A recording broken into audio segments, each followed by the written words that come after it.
cadw y ddau cyntaf yn credu. Y ceffyl lliw. O'r 5 safle wedi dod fyny'r 3 safle. Trydydd oedd e gynne, efe? Gawn ni weld.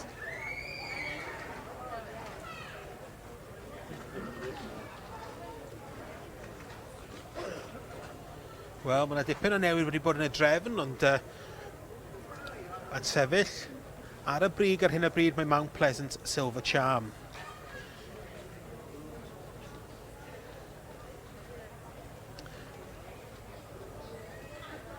Andrew Phillips, y beirniad. Wel, yn diosg I het a mae'r penderfyniad wedi cael ei wneud. Enillydd y dosbarth Mount Pleasant Silver Charm. The hat is off, and so to the presentation of the first class, class 172, Wel, the Welsh enillydd Mrs Falmai Thomas gyda Mount Pleasant Silver Charm, enillydd y dosbarth cyntaf yn adran y cyffylau Rhanfrid Cymreig.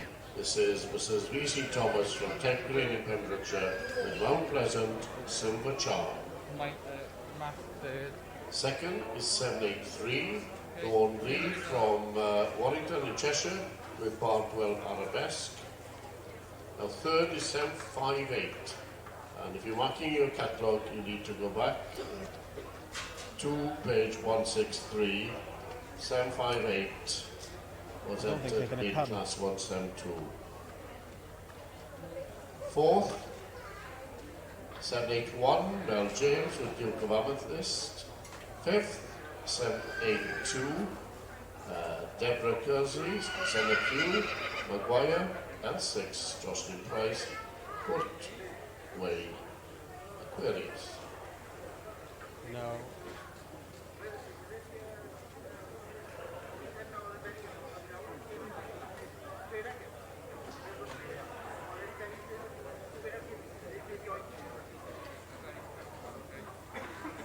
So, quick interview with SOC. Well, congratulations, a great class.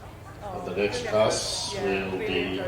Have you been out showing much? He's been out also with us. Calculated and much success? To exceed. A lot of success. We were in the autumn X1 show here, and he won his Welsh Part-bred class. Yeah. Oh, it'll be a nice win here in the Winter Fair. Llongyfarchiadau mawr. Diolch yn fawr. Diolch.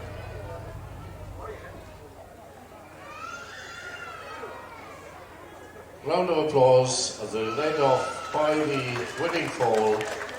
This is DC Thomas's Mount Pleasant Silver Charm. Llongyfarchiadau mawr I Mrs Falmai Thomas. Enillydd y dosbarth cyntaf i'r Rhanfrid Cymreig.